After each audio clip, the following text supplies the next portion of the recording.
Hello guys, welcome back to my channel আজকে রান্নাঘর। আজকে আমি তোমাদের জন্য কম তেল দিয়ে রোস্টের একটি সহজ রেসিপি নিয়ে এসেছি। আমরা সবাই জানি বাচ্চাদের ক্ষেত্রে কম তেল খুবই ভালো। এখনকার দিনে বেশি তেল কিন্তু খাওয়াটা ঠিক না, তাই রোস্টটা যদি এইভাবে রান্না করে বাচ্চাদেরকে খাওয়ানো যায় তাহলে কিন্তু তাদের স্বাস্থ্যের পক্ষে অনেক ভালো হবে। তো চলো এখন কথা না বাড়িয়ে শুরু করা যাক। এখানে আমরা 500 গ্রামের মতো চিকেন নিয়ে নিয়েছি, আর চিকেনটা আমরা রোস্টের সাইজে না কেটে একদম ছোট ছোট করে কেটে নিয়েছি। যেহেতু বাচ্চারা খাবে সেহেতু একটু ছোট রাখাটাই ভালো। তো আমরা এখন চিকেনটাকে ম্যারিনেট করে নেব। প্রথমে আমরা এখানে দিয়ে দিচ্ছি টক দই। এখানে আমরা হাফ কাপ টক দই ব্যবহার করছি। টক দইটা আমরা খুব ভালোভাবে আগে ফেটিয়ে নিয়েছি। এরপরে এর মধ্যে দিয়ে দিচ্ছি রাঁধুনি রোস্টের মশলা। এখানে আমরা 7 চামচের মতো রাঁধুনি রোস্টের মশলা ব্যবহার করেছি।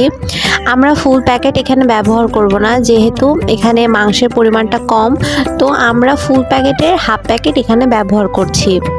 এরপর দিয়ে দিচ্ছি পরিমাণ মতো লবণ। এরপর খুব ভালোভাবে আমরা মাংসটাকে ম্যারিনেট করে নেব এবং ম্যারিনেট করে আমরা কিছুক্ষণ এটা রেখে দেব। এরপর আমরা কড়াইয়ে 5 টেবিল চামচের মতো তেল দিয়ে দিয়েছি। তেল গরম হওয়ার পরে আমরা এখানে দিয়ে দিয়েছি পেঁয়াজ কুচি।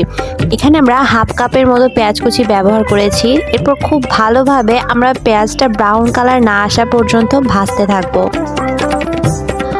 তো এখানে পেঁয়াজটা ব্রাউন কালার হয়ে গেছে, ভাজা হয়ে গেছে। এখন এর মধ্যে আমরা ম্যারিনেট করা চিকেনটা দিয়ে দিচ্ছি। তারপর দেওয়ার পরে আমরা খুব ভালোভাবে এখন চিকেনটাকে কষিয়ে নেব। আর আপনারা দেখতেই পারলেন এখানে কিন্তু আমরা খুব বেশি তেল একদমই ব্যবহার করিনি। সামান্য তেল দিয়ে আমরা সম্পূর্ণ রোস্টটা রান্না করলাম।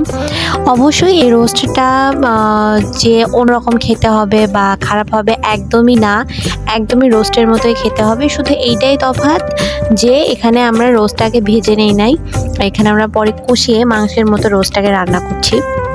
তো এইভাবে আপনারা খেয়ে দেখতে পারেন, এমনকি এটা বিশেষ করে বাচ্চাদের জন্য বেশি উপকারী। তো এখন আমরা এইটা যেহেতু দেশি মুরগি নিয়েছিলাম, এই জন্য একটু জল দিয়ে ভালোভাবে আমরা মাংসটাকে সেদ্ধ করে নিচ্ছি।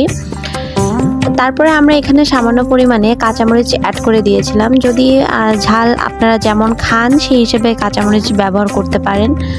তো এখন আমাদের রোস্ট প্রায় রেডি হয়ে গেছে। তো আমাদের রোস্ট এখন কমপ্লিট হয়ে গেছে, আপনারা দেখতেই পাচ্ছেন কালারটাও অনেক সুন্দর এসেছে এবং খেতেও কিন্তু দারুণ ছিল। তো যেহেতু তেল কম সেহেতু একটু তো অন্যরকম লাগবেই। তো অবশ্যই আপনারা বাড়িতে বানিয়ে আপনাদের বাচ্চাদের খাওয়াবেন, দেখবেন অনেক ভালো লাগবে, এটার অনেক স্বাস্থ্যকরও। তো আজকের ভিডিও এই পর্যন্তই। যদি আমার ভিডিওটা ভালো লেগে থাকে তাহলে একটা লাইক দিয়ে সাবস্ক্রাইব করে আমার পাশে থাকবেন।